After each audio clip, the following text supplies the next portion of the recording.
Verse 6 to 27 is going to give a list of incarnations of the Lord. From Garbhodaksha Vishnu, Brahma comes. From Brahmaji, Kumaras come. So that is the understanding for this verse. Kumaras are the Shakti Avesh, empowered with knowledge. And then also here in these verses from 6 to 27, the particular verses are saying Pratamam, Dviti, Tritiyam. So the first incarnation, the second incarnation, the third incarnation. However, both Rupa Goswami and Vishnu Chakravarti Thakur clarifies the first and two is not in chronological order. It's just for the sake of counting them here in this chapter, they are using that. It in no way is the, what do you call, is a chronology that the first incarnation came, the second incarnation in terms of their order. It's just for the sake of counting, it is used in this particular chapter. So first one that we are seeing is the Kumaras, who underwent severe austerities, accepted vows of celibacy. And the second incarnation recounted in this chapter is Varaha Avatar, and then Narada Muni. I'm not going into details of each and every avatar. Many of them will be seen in detail in the rest of the chapters of the Bhagavatam. Of course, Narada Muni comes in every canto.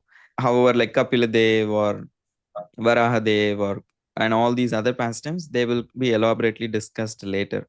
Narada Muni is specifically invested with bhakti potency, and Narayana and Rishi, though they are considered two, they are seen as one avatar.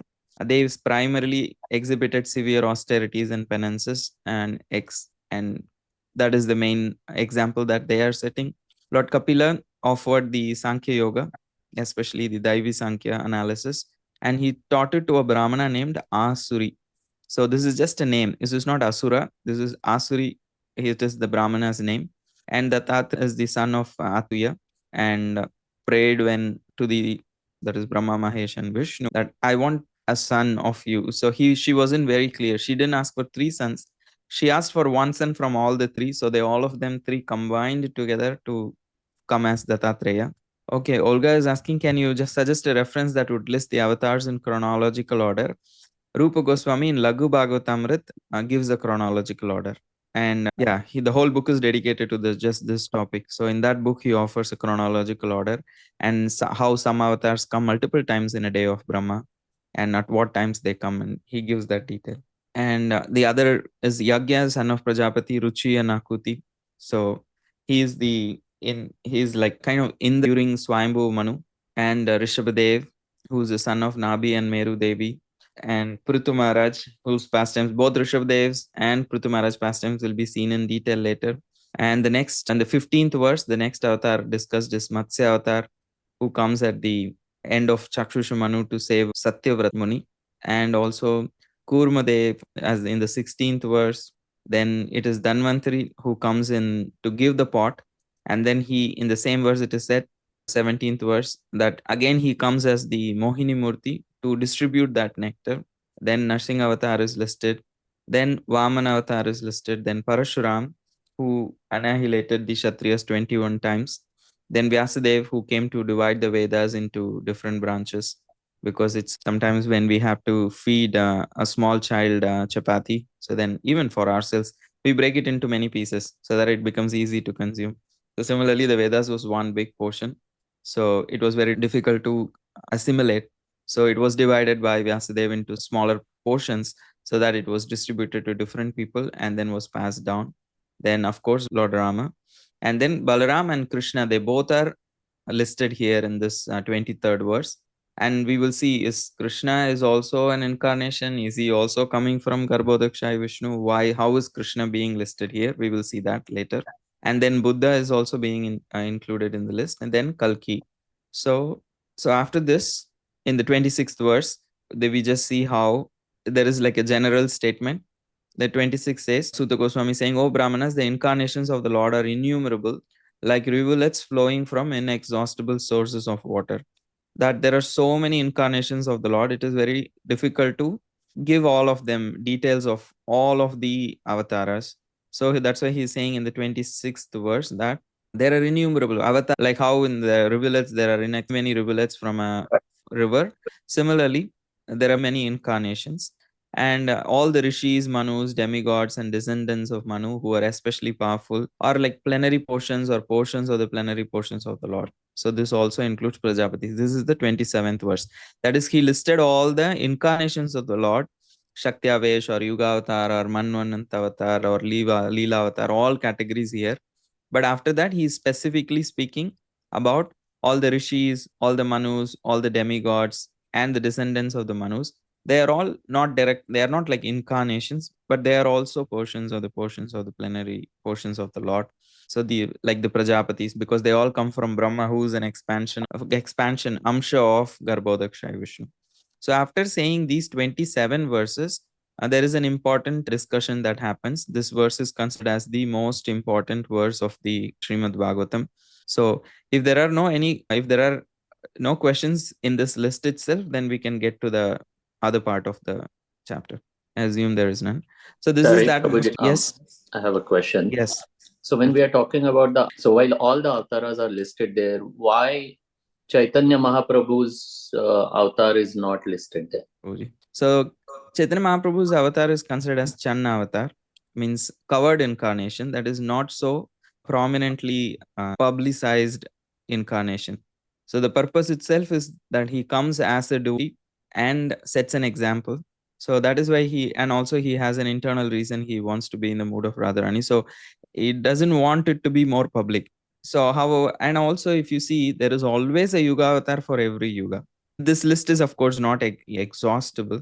They do say there are many incarnations, and if you see the 11th canto of Srimad Bhagavatam, there is a Yuga avatar for every Yuga. That is very clear. And however, Sri Chaitanya Mahaprabhu is not just any Yuga avatar. He's just doing additional portfolio, like how a prime minister sometimes also plays the role of a home minister. So he has additional portfolios, but we don't call him, okay, here is a home minister coming. No, he is not the home minister or the finance minister. It's an additional portfolio. He is the prime minister. Similarly, Lord Chaitanya Mahaprabhu is Avatari, is a combination of Radha and Krishna, but he is also playing the role of Yuga Avatar. So the reason that he is not referred here is, which Prahlad Maharaj also says, that Channa. So he says like that you are called as Tri Yugi because in Kali Yuga you come in a covered way. Make sense? Thank you, Prabhu. So here, this particular verse, we are going to spend a lot of time. So all the above mentioned incarnations, let me go to the next verse. Ete means the word all the incarnations previously described in this chapter. That also includes the from the beginning and all the incarnations that are not listed in this list. Ete cha. Cha means all the incarnations that even if they are not listed, they all could be included. Amsha or plenary portions and portions of the plenary portions. Either they are Amsha or they are Kala. So the Lord's Jivas are not considered. The living entities are called as Vibhin Amsha. They are not Amsha. They are separated Amsha. But here we are speaking about Amsha called as expansion. They are like the Lord's personal expansions. And Pumsaha. So Etecha Amsha Kala Pumsaha. The Pumsa is the Purusha incarnation who was discussed in the first verse of this chapter, who is like Karnodakshay Vishnu. So all the incarnations are coming from the Purushas. You can either assume them as coming from Shirodakshay, Garbhodakshay, or Karnodakshay, because they are all coming from one and from each other in one sense. From Mahavishnu comes Garbhodakshay Vishnu, from Garbhodakshay Vishnu comes. So here specifically the Purusha is referring to Karnodakshay Vishnu, who is referred in the first verse of this chapter. And Mother Gail is raising. Let me finish this. I'll surely take you. And then it says, Ete chamsha kala pumsa, Krishnastu Bhagavan Swayam. Okay, all these incarnations are coming from the Purusha, but but specifically it's taking the verses specifying Krishna. Krishnastu. Tu means this is not the Hindi tu, this is the Sanskrit tu.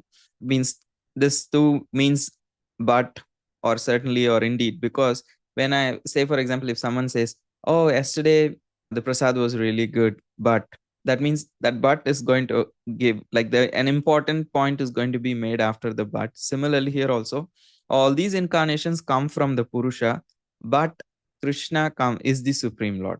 So that too is very important, Jiva Goswami says. So it distinguishes Lord Krishna from Amsha Kala. All these are Amshas or Kalas of the Purusha, Krishna's too, but separates Krishna, and it is considered very important. So that's the word tu emphasizes that only Krishna is the original form. Krishna's tu Bhagavan Swayam, that he is the original Lord. And there can be many questions now based on whatever so far this is only a shorter explanation of the verse, and then we will see what Jiva Goswami says more. Let me repeat once before taking Mother Gail, so it is very clear. So all these incarnations that we have seen, especially the list starting from verse 26 to 27, even those Purushavataras which before that, they are all actually included. But the word, so Ete, all of them are coming, all these incarnations listed from verses 6 to 27 are all coming from the Pumsa or Purusha mentioned in the first verse. They are all his expansions or expansions of the expansions. But Krishna is the Supreme Lord. So that is the main understanding of this verse. Mother Gail, you can now ask your question. Hare Krishna, and I'm also trying to plug in before my battery plugs me out. But yeah, one thing, just now you said that what does it mean in Hindi too? You did say, but I forgot. Hindi too means you. Oh, okay. I think I should not have distracted you. No, it's a very important distinction.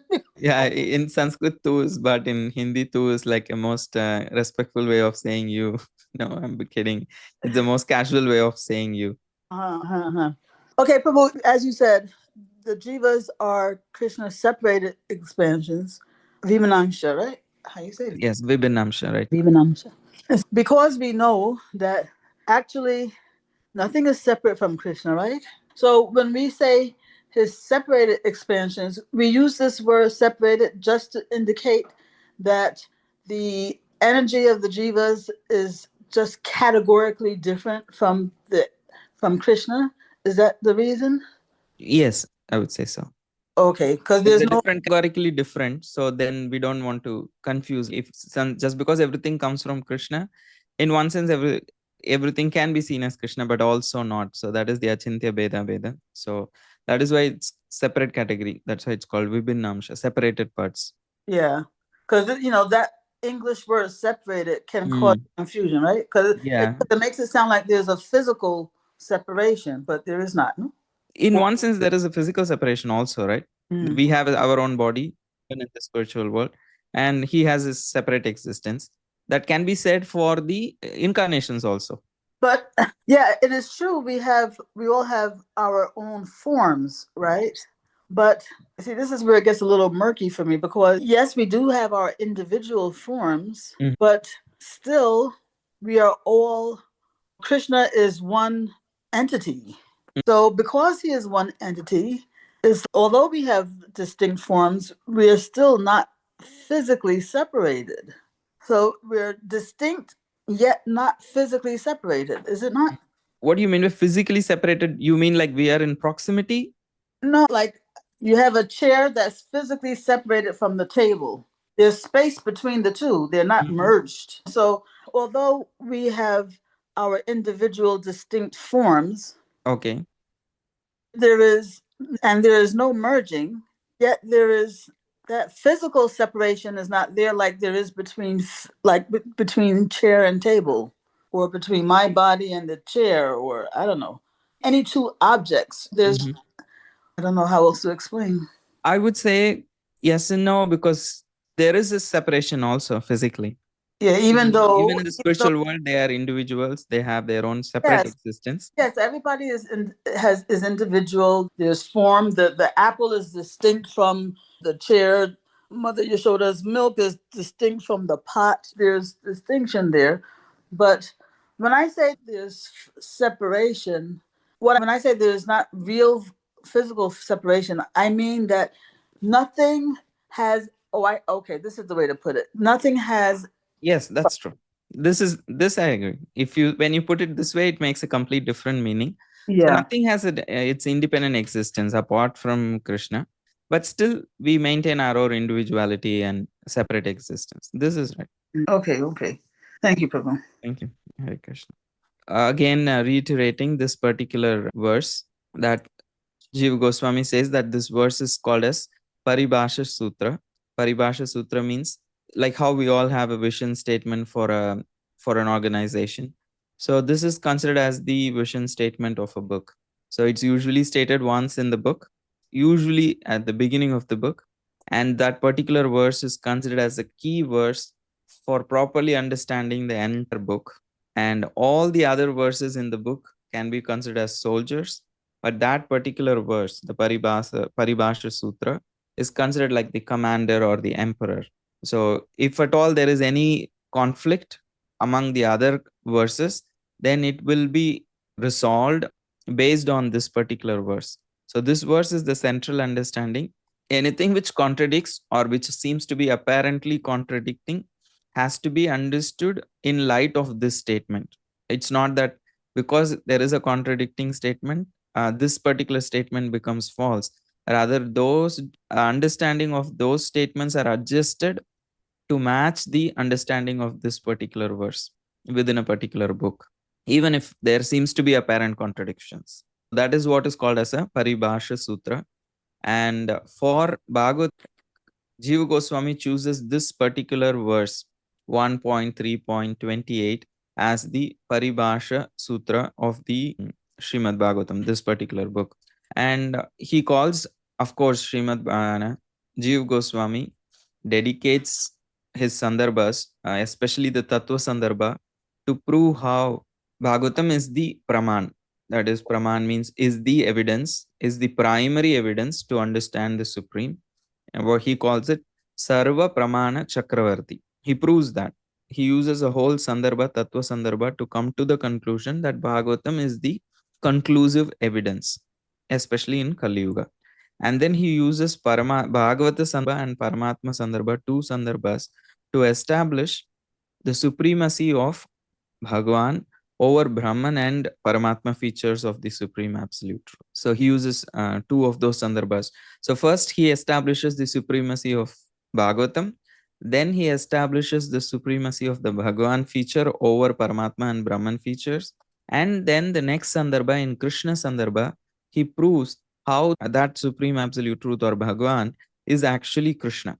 And he uses this particular verse from Bhagavatam to make the case that how Krishna is the Supreme Lord or the Bhagavan aspect.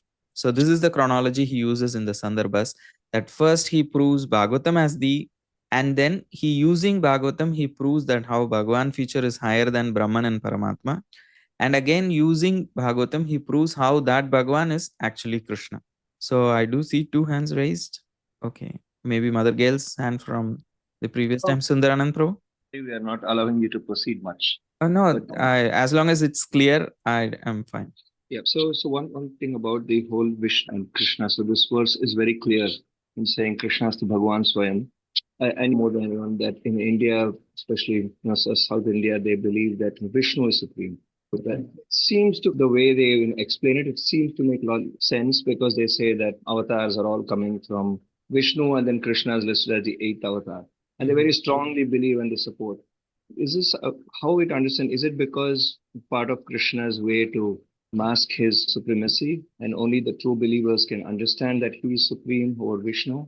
Or is it that in this world, I think someone was explaining that Vishnu is the whole official in this world. So we only know Vishnu as supreme, and Krishna is sidelined in that sense. So can you please elaborate? Means I think all of us agree with your question. And it's very common, especially if you come from south of India. It's like very serious because it is very much based on that understanding. I think for each sampradaya has its, builds upon the other knowledge which system which is already there. So I do see with the gradation from Buddhism to Advaita and to Dvaita to Visishta Advaita. So it just gets like more and more specific, more and more things are revealed. And also for Sri Vaishnavas, for them Vishnu is Vishnu. They don't care about Garbhodakshaya Vishnu, Mahavishnu, Kshirodakshaya Vishnu. Actually, if you go and poke them, they get irritated also to some extent. They say these names are not existing in any very clearly. But we do see here where it's very clearly given, first Purusha, second Purusha, his expansion is this. So the third Purusha does this, the first Purusha does this. So for them, it's everything comes from Vishnu. So it's like, what do you say? It's like a partial truth. It's not wrong. It's a partial truth. But for that sampradaya, for that mood that they have, because their mood is Aishwarya. So for that particular mood, that understanding is enough. It is not contradicting the mood of their philosophy. However, with the Gaudiya, then we need to, like, the mood is different. And for that, this particular understanding, and we are not cooking it up. It is right there in the Bhagavatam. For Sri Vaishnavas, Vishnu Puran is predominant, but Vishnu Puran may not touch upon this subject. So knowledge is not like false or right. It's like we have right understanding, they have wrong understanding. I would say sometimes the understandings are partial. It's not wrong, it's just partial, and then there may be more layers to the truth, and it is uncovered by subsequent acharyas, subsequent, and based on the mood, they also can see things slightly differently. This is some of the thoughts that I have. Yes, Krishna, they have. Sorry to. So I just had this interesting encounter with one of the Sri Vaishnava pontiffs. And then, so when the interesting thing is, they also very strongly accept the authority of Srimad Bhagavatam. And then when this verse comes, it keeps them on a real tough spot.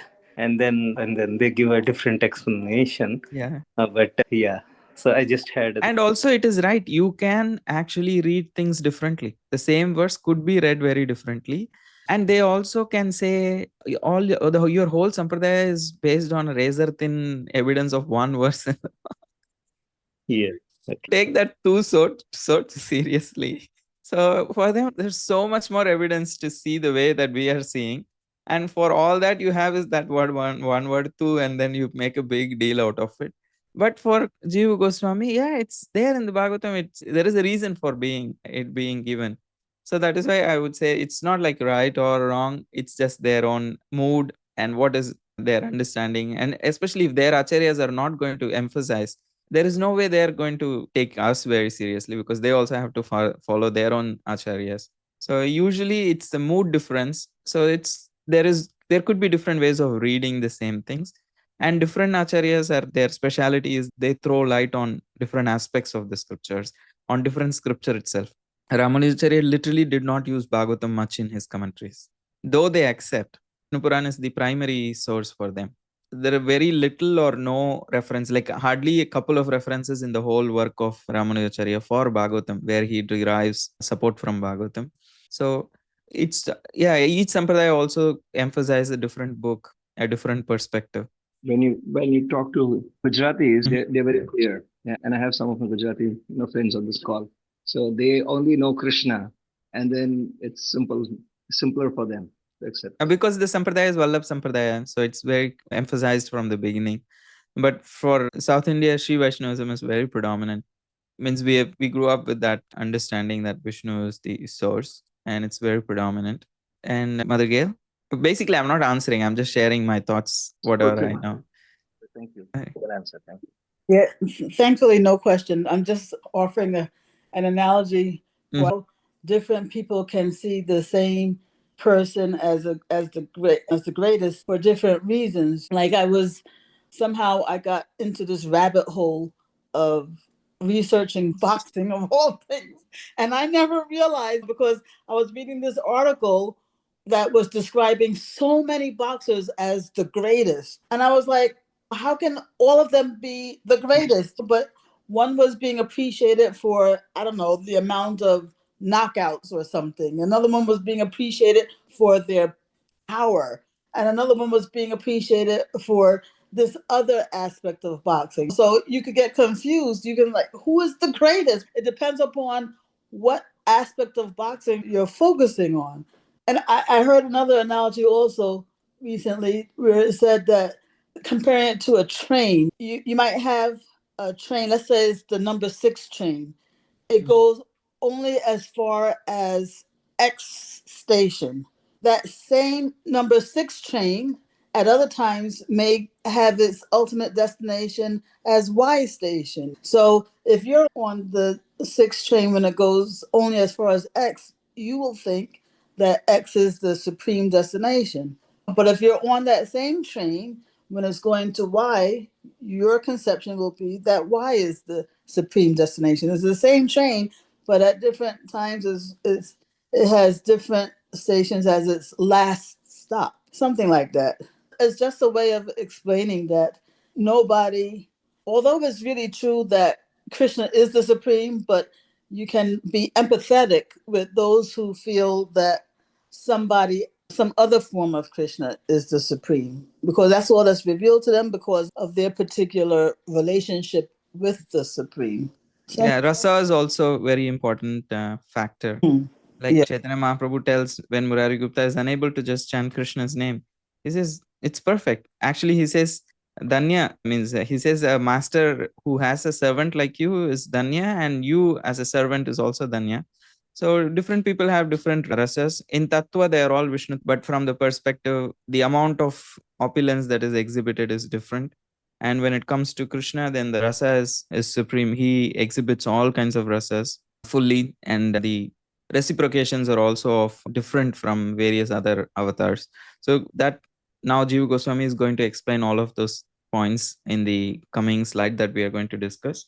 So basically, this verse is called as the Paribhasha Sutra, that if there is any confusion within Bhagavatam itself, if you find another particular verse which kind of seems to contradict this understanding that Krishna is the supreme thing, so then usually the acharyas explain it based on this particular verse and the understanding of this particular verse. So can you suggest? Okay. Yes, Sundar Gopal Prabhu. One quick question. So let's say there's a very sincere Sri Vaishnav and they were raised in that sampradaya and they've been worshipping Vishnu very sincerely, and for whatever reason, that's the information they had, that's the access that they had. So they always followed that very sincerely all their life. As far as I know, they will not make it to Goloka, correct? Like they can, or did I get that wrong? Because I'm trying to think about a very sincere Gaudiya Vaishnav on one hand and a very sincere, it's probably a stupid question, but a very sincere Gaudiya Vaishnav practicing very sincerely, and a very sincere Sri Vaishnav or some Vishnu worshipper on the other hand, both are very sincere with the given paths that they had access to, and they're not, neither of them is wrong, correct? Because within their given lineage, they're following very sincerely. But in terms of going specifically back to Godhead, as far as I heard, only the Gaudiya Vaishnav can make it. So I feel bad for the Sri Vaishnav then. It's like they just got cheated for no reason. I don't know if my question makes sense, but I feel despite their sincerity, they were not given that. Or like Mother Gail, to Gail's analogy, they only had access to the number 6 train at a given time. So if they had just by chance gone onto the number 6 train at a different time, they could have made it to Y. It means in one sense, Chaitanya Mahaprabhu is that lucky lottery for us that we are having access through. That's why it's Rupa Goswami explains like Anarpita Charim Chirat Karunaya Tavatirna Kalau Samarpaitum Unnata Ujjvala Rasam Swabhakti Shriyam Harihi Purata Sundara Diti Kadamba Sandipitaha Sada Hridaya Kandare Spuratava Sachinandana. He says, I just quoted the verse, I forgot the first line of it. Anarpita Charim Chirat. That Anarpita means this was never given before. That this particular rasa within this day of Brahma, it was not given before. That the rasa of Radha and Krishna, it is very intimate, it is very personal, it is usually not distributed like that. So each sampradaya is building upon a foundation. So without the previous foundation, we would not be able to come to the next level of the building. So it's, as I already explained, it's not that it is untrue, it is a particular rasa, it is a particular level of truth. And as far as this who will go where, I'm very not so comfortable like giving a blanket. Like I'm a pacifist by nature, so I feel bad in giving a very clear cut answer for that. Sometimes acharyas are very clear. Like it takes a certain rasa. So if anyone who has that rasa can go, but it is very rare that anyone can have that rasa without the taking shelter of Sri Chaitanya Mahaprabhu. So they don't know, because I have read some amount of Shiva literature. In one line, they will glorify Lord Ram. The other line, they will glorify Lord Krishna. The other line, they will refer to Lord Vishnu, and then they'll all finally go and end with Lord Ranganath. So they don't see so much of a distinction. But if my question is, if there are people who are very specifically attached to Krishna, then I'm not sure how it develops, because there are also people who are specifically focused on Krishna as their Ishtadeva, Lord Ram as their Ishtadeva within Shri Sampradaya also. So I do know people who are very focused, but their understanding will not have so much of Parakiya Rasa and all those things. So it will be more like Rukmini Satyabhama. So then they can make it to Dwarka and other places like that. So it depends on their rasa and their thing. But the problem is also that your sadhana needs to facilitate that level. And it's not that it is not there. If you read, there are so many, it's called as Aishwarya Prema. There is Prema, there is Madhurya Bhava and all those things within Sri Sampradaya also. But the level is slightly different. I think we are going to so many places. I'm not sure if everybody is on page. I reflected what you said, Sundar Gopal Prabhu. I hope it makes sense. Yeah, I'm thinking, Prabhu. I'll come back. Yes. Haricharan Prabhu, then Manisha Mataji, then Mother Gail, Hare Krishna. Yeah, sorry, Prabhu, to add to more confusion to this topic. Actually, I'm thinking if you consider the prema aspect of the Lord, right, and achieving that, right, and if you consider the Bhava of the Lord and achieving that, right, I think we are in a little bit disadvantaged position, right, because if you consider Sri Vaishnavas and all, I'm thinking like their path to Vaikuntha is more faster than our path to achieving prema. And maybe we may need to spend more lifetimes, I'm thinking, in this material. I'm not sure. We may not be in the material world. I'm not sure. Is there any other the destination in between? I'm not sure. If we develop to get to the prema, we may need to take more pure, right? Suddha Tattva, Visuddha Tattva. After that, it would be prema, right? I'm not sure. That's what I'm reflecting on it. Yeah, I want to hear your thoughts on that. If everybody's okay with that. Yeah, means universally speaking, this particular Shraddha, Sadhu Sangha, Bhajana Kriya, Anarthana Vritti, these are universal stages. But on the stage of Bhava and Prema, it could be different for depending on one's rasa and whether it is Vaidhi, whether it is Aishwarya, whether it is Madhurya. So it's not that they have a different path. So basically, there is no alternative to sincerely following one's Guru Parampara and becoming serious about those things. So naturally, as the anarthas go down, Nishta will arise, and based on whose shelter we have taken, because the mood also comes from one's Guru Parampara, the seed comes from them. So based on that, it will come. So it's not that one is easy, one is difficult, because it is a lower, like Ashwarya is considered as lesser than, it's not that Madhurya takes more time, Vatsalya takes less time, Sakya takes even lesser time. No, it's not like that. It's an individual effort.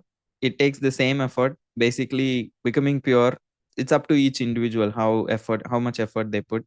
It's not the higher rasa takes more time, the lower rasa takes less time. It's not. I don't think it's like that. But if you see like the Gopis Prema, right? Always consider that's the highest, right? If you see even over the books that the Gopa boy, right? Like he goes to different Brihad Bhagavatam. He goes to different planets, right? But he considers that's the highest, right? He then reaches, right? So is it not that highest goal, achieving the highest goal, is it not the difficult thing than achieving the other goals, right? Because he travels to different like Vaikuntha, and then he travels to the Dwarka, right, and all, right, and then he goes to the like topmost Goloka planet, right?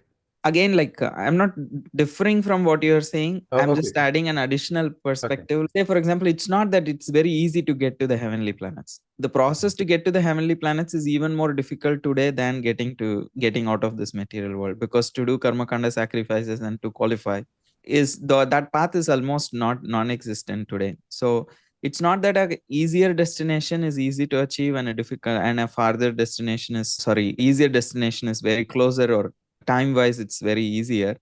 Going to hell is much easier actually, but it's not easy either. Like it takes so much money and effort to even go to get to the hell. So when it comes to beyond the three modes, when it comes to beyond Viraja, we are speaking about Vaikuntha or any other place which is beyond the Viraja, it's not that it is just because it is a lower rasa, or we are seeing it in this kind of a hierarchy. But in spiritual world, it's not that Vaikuntha is spiritually lower or anything. In terms of rasa, it's different. So just because it is a different rasa, it does not mean it is very easier to achieve. It takes the same amount of time to get pure. It depends on the determination that the individual possesses. Based on that, it can take however much time. There is no standard time. It depends on the individual actually. Prabhupada says it can happen in one moment, surrender can happen one moment, but it's not that it always happens like that. It takes more time. But no need to think Madhurya is highest, so it's going to take the most time. It's not like that. I don't think that logic works in that part. Hare Krishna. Manisha Mataji, then Mother Gail. So Prabhu, a lot of confusion here. And I have one more. So I am from Varanasi. And the thing is, it is considered the oldest city in the world in the civilization and everything. So why it leans more towards Shiv rather than towards Krishna?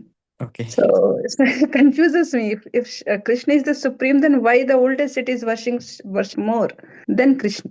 I don't know in what logic they say older. Civilization comes together at the same time. If India existed, then other cities also must have. What does it mean, the oldest city? And it's the same thing. If you go to another place, they will say this is the oldest city. Like how Mother Gail said, the best boxer. So the world, within this world, it's very difficult to say which was the oldest city, which is the oldest civilization, which is the older language, Sanskrit or Tamil. These things, of course, hands down, I will say Sanskrit. So I could be hated for that by many people. I'm just saying these are like considerations which cannot be proven. Like on what basis they say this is the oldest city? Is it like whatever path you take, you're ultimately going to reach to the same place if you want to? This is again like this week in Bhakti Life also we discussed that how it's does one all paths lead to the same goal. If that is the case, then there is no need for Krishna to speak Bhagavad Gita to Arjuna, because whether fighting or not fighting is all going to lead him to the same destination. He would not have spoken Gita. So there are differences. At the same time, say if you consider Brahman, Paramatma, Bhagavan is all coming from one single absolute truth. So is Jnana Yoga, Dhyana Yoga, in that sense, Bhakti Yoga, Karma Yoga, they're all going to lead to the same destination. Maybe the same absolute truth, but different aspects of absolute truth.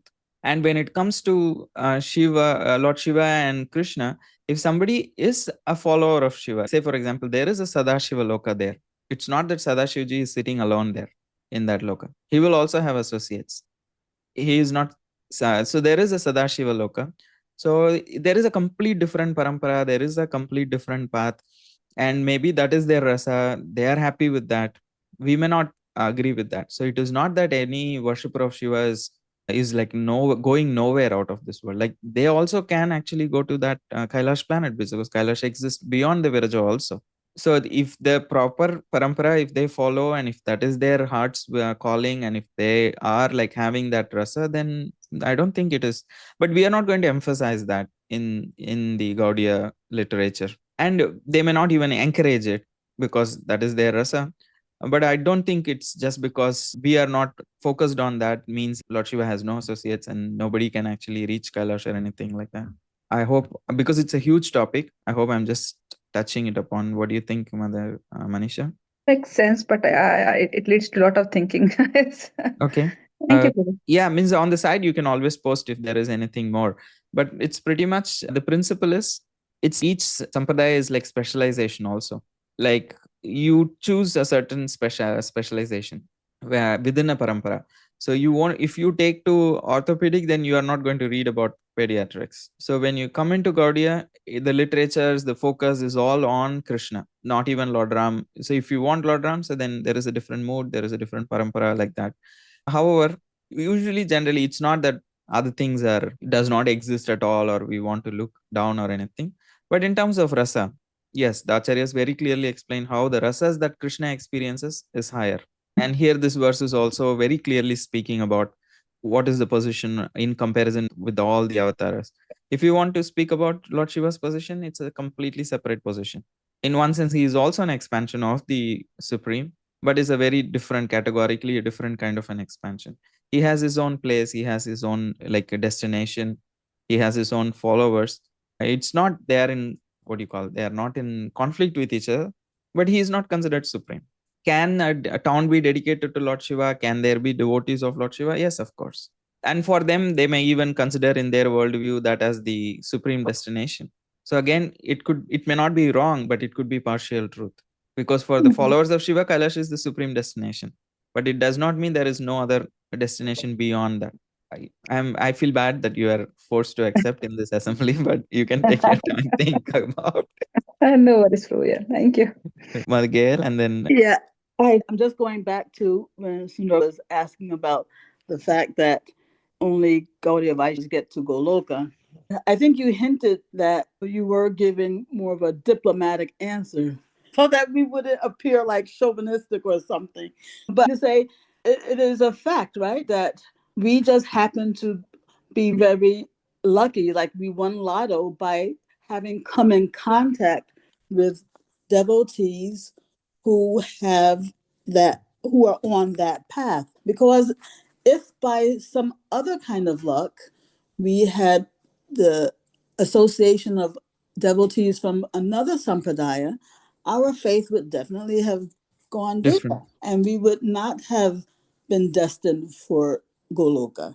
Yes. So I think we shy away from admitting this so that we don't appear to be superior or something like that. But it's a fact that our destinations are totally dependent on our association. Yes. And in acknowledging that, I think is good, because it's a way of reminding ourselves how crazy fortunate we are that we just so happen to receive the mercy of Vaishnavas who have Golok as their destination. Thank you. Yeah, as I said, like Chaitanya Mahaprabhu is our lottery. If Yeah. Chaitanya Mahaprabhu was not there, then this particular rasa was not given before. Like I quoted, like Anarpita Charim Chirat. Like before Chaitanya Mahaprabhu, no one gave this rasa of Radha and Krishna, especially the Parakya rasa. These things were not spoken about or emphasized. Even here and there, it was hidden in the scriptures. It was given in a very, it was hidden. They had to be shown light by our acharyas. Okay, you see here in the scripture, here it is mentioned, here it is mentioned, here it is mentioned, because it was not very prevalent, because the previous acharyas focus were other things. They were building the foundation for to come to this level. Yeah, and also if we want to, it is a natural symptom, or I should say a natural consequence of recognizing how fortunate we are, is to feel, I think, bad for those who don't have what we have to look forward to. So we can channel that feeling bad for others by making this path available to others by our own association, have the parampara come to us so that others have this availability, something like that. Yeah, thank you, Madhugel. Like also, it's not wrong if others are Lord Ram's devotees. I know. I Lord was trying Vishnu. to avoid making it sound like that. That's what I was trying also when I was answering. Like No. If other people have X station as their ultimate goal, that's fine. But for those who have no station, anything beyond the material world is surely good. Yeah. So if you haven't gotten on a train yet, we should try and make people come onto our train. And our acharyas, as you said, they also show very exclusive mode. Like when there is Chaitanya Mahaprabhu, then why would you not take this opportunity? They also come, especially bhajans of Lochan Das Thakur.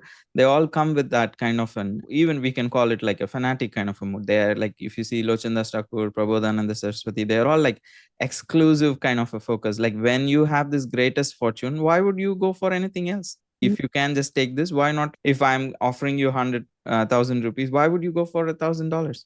Like why would not take $100,000? So that's their idea. But still, even we see in Chaitanya Mahaprabhu's personal Leela also, he said all these, clarified all these things. His own personal associate, one of them was Lord Ram's associate. He said, perfect. He gave all his blessings. He said, your Lord is fortunate to have you as a servant. You as a servant is fortunate to have your Lord. He specifically says your Lord is more fortunate to have such a dedicated servant like you. Great. Thank you, Prabhu. Thank you. Hare Krishna.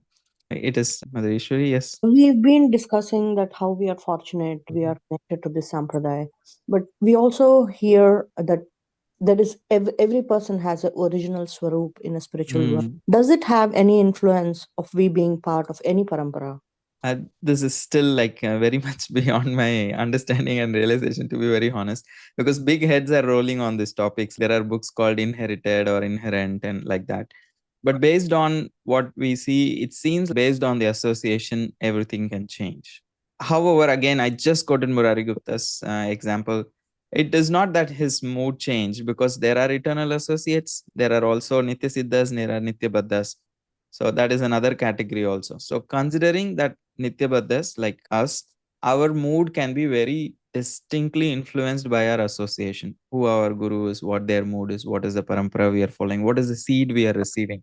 So yes, the soul has the ability to go between all those places. So then it puts us directly in contrast with the contradicting thought. Okay, I thought I was in the spiritual world with a particular mood before, and that's what will come out now. So there is a conflicting ideas there. So sometimes Prabhupada has spoken in both ways. So there is not like a clear understanding personally for me, whether we have our own original mood, or it's going to be based on what our guru, the mood that is given in this. Within that also, some devotees, like we see Within the same sampradaya also, different under the same guru, different disciples can have different rasas. One can be focusing on one thing. So it's very sensitive. I personally don't have the full understanding of to say, okay, this is how it is. There seems to be contradictory case studies. There seems to be contradictory opinions within the sampradaya about that. But in general, sampradaya is like very clear. The seed that comes from the sampradaya, basically the mood that comes from the sampradaya is very crucial. But as we continue to practice, our own specific mood may manifest from our sadhana, and then accordingly we can choose and go in the other levels of raganuga and all. We choose our own persons who are based on that mood, like compatible to that mood. However, it is not that if a person is completely taking to another sampradaya, and I don't think this is going to manifest in the same way. So I'm not sure if I answered very clearly. There is a certain level of answer where it is this sampradaya or another sampradaya. There is another level within the sampradaya also. Is my mood going to come from my guru? It does not sometimes seems like that, because the same guru seems to having disciples of different moods. However, the sampradaya seems to be very crucial. You're not going to get this mood of Krishna worship in this particular rasa from another sampradaya. That seems very clear. Yeah, I have one connecting question to that, Prabhu. Yeah. So when we say we don't get this mood from other sampradayas in terms of how we worship Lord, but Prabhupada also said that we should worship Lord in the mood of Lakshmi Narayan. It is also a bit confusing, don't you think? When we are talking about Parakiya Rasa and all those things, and suddenly we shift gears and we say we have to serve in the mood of. Because like in the beginning, the idea that Prabhupada gives is that we approach with on reverence in the initial stage, because they also come from, every sampradaya has its past. Like the Gaudiya sampradaya suffered from Sahajiism very strongly.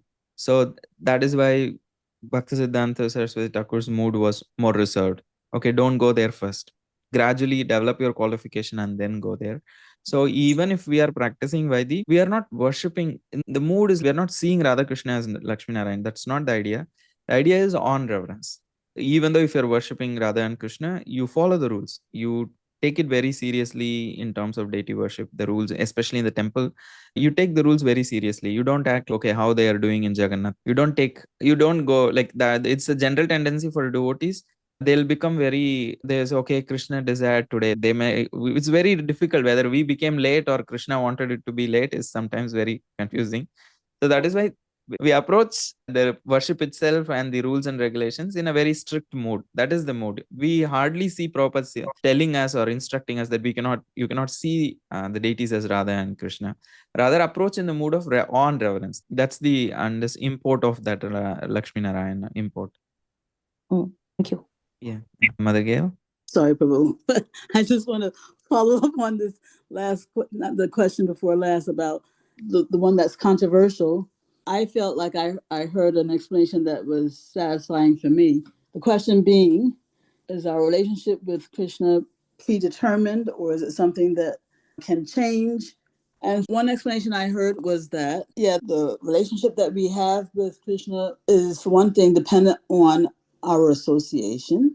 And so it can be an evolving thing, not that it's predetermined, but at the same time, Krishna is unlimited. And for one thing, Krishna is unlimited. And for another thing, we're dealing with spiritual time.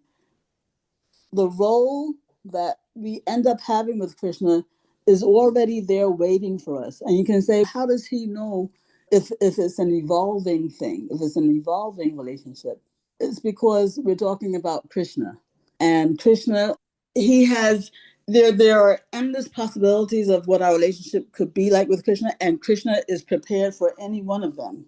And however, in whichever way our relationship with Krishna evolves, that particular role, let's say that costume, is already waiting for us. It sounds like, how can that be if it's an evolving thing? That question imposes material time on a spiritual situation. Anyway, I know that sounds a little convoluted, but it made sense to me. So I just thought I'd offer it because it reconciles the fact that it's not predetermined, yet there is an eternal role waiting for us to step into simultaneously. Yeah, the means I do understand it's a very kind of complicated topic, at least for me. It seems like there are multiple understandings and there are refinements there, and I haven't like really read much on these topics, to be very honest. Here I think Haricharan Prabhu is also adding on to that thing. So the eternal Swarupa, does it change based on the mood? To the extent what I have read, it seems like it's not, it will manifest at the right time naturally. It's not that we will go through various moods and evolve or anything like that. It's more like when the right time comes, it manifests and it becomes very clear at that time. Bhaktisiddhanta also follows that kind of a mood where the guru is not going to tell you what is your swarupa or mood or anything like that. He prefers actually going through the stages and then developing it, and on that stage then maybe other confirmation from others and can happen. So to be very clear for this question, is the eternal swarupa change based on the mood? No, as the servant of Krishna, that swarupa is fixed, and the mood when it manifests, then accordingly the swarupa will also be revealed afterwards. But to get to that stage is personal effort. Beyond that we have very little control. So within the stages of shraddha, sadhu sangha, bhajana kriya, anartha nivritti, all these stages, getting bhakti is also sometimes is not is by mercy. We come in touch with the devotee and then our life changes. So there also have very little control initially. But in the middle we have a lot of personal effort that we have to put, from bhajana kriya to coming to the stage of nishtha, ruchi. These stages, our personal effort is very much the primary ingredient. But beyond that, the bhava and prema stage, then actually the mercy aspect is the what is plays the main role. So we qualify until there, and then it will be revealed by Krishna. So this is a relationship. This is not just us in a mechanical way choosing waters or anything. It's based on a relationship. So the other person is also involved. Until this point, like usually we try to think everything from our own perspective. It's not like a journey alone. Rather, there is another person, Krishna also. So he comes into the picture more and he dictates many more things from the stage of bhava. But before that, it is our personal responsibility to qualify ourselves to get to that stage. So beyond that, it is all Krishna's mercy. That is why there is no what do you call, life becomes completely in Krishna's terms on that stage. So there, it's all based on revelation. Also, it's not going to be just figuring out. It's not that we are in a supermarket or something like thinking, okay, does this dress suits me, does this one suit me? I don't think that's like that. It's more of a revelation on that stage. But to get to that stage, we have to put a lot of personal effort. So that's why Bhaktisiddhanta Saraswati Thakur prefers this model, where there is like serious bhajan to get to that stage, and then Krishna in the heart will reveal what more this particular devotee needs to do to go further. So that is the school Bhaktisiddhanta Saraswati Thakur strongly comes from. So this is one of the other understandings I had on this topic. To be very honest, I don't have a conclusive say or like a kind of a conclusive understanding clearly. It's all like a little bit abstract for me. So hope this helped, whatever I shared. It's already 10:30. I don't think in any way we are going to the next Jiva Goswami's analysis on this verse. But for sure, next week we will complete, pretty much try to complete this chapter. And we'll do the needful in the coming week and complete the chapter. And I hope this was in all over the place, and I would prefer it goes in one direction, but I'm also happy to answer questions that are related. So as long as you're all happy, I'm happy. I don't have a personal agenda. I'm here for all of you, and if as long as you're happy, I don't have a problem. So if there is anything more, you can always post it on the WhatsApp group. I'll try to be more early and answer the questions properly. So thank you all very much. Hare Krishna. Purva? Prabhuji, I just wanted to ask, are we going to start the learning the verses part as well? I was having a certain thing going on Monday, so it just ended. So I have more time. So I would need someone else's help to organize the Monday and Tuesday thing. I can be there sometimes, but I may not. I may have many, like Monday, Tuesday are the days I have open. So I keep it for one-on-one with other NYU and all those things. So I'm always not sure will be there for every week. But if others are willing to come learn verses and ask more questions, or then I can be there most of the times. Even if I'm not there, then if somebody else could read the chapter along, discuss, or at least learn the verses among themselves, like a 30 minutes on Monday or Tuesday, I'm willing to start with it. And then we will see if there is another person who can help me run it, that'll be more sustainable for me. All right, thank you, Prabhuji. No rush though. I was just. No, I was doing a Monday course. It got over. So currently it's open from this week. The coming week, Monday evenings and Tuesday evenings are usually open. However, many things, like I have some one-on-one things that happens on those days, because that's the only 2 days I don't have evening programs.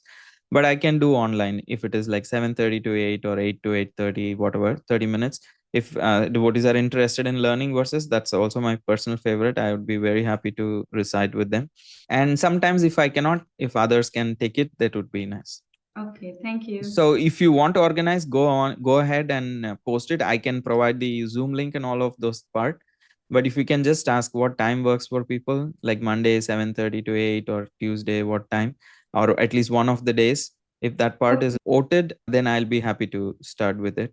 And then one week I can be there, teach the verses, then another week others can come together and recite.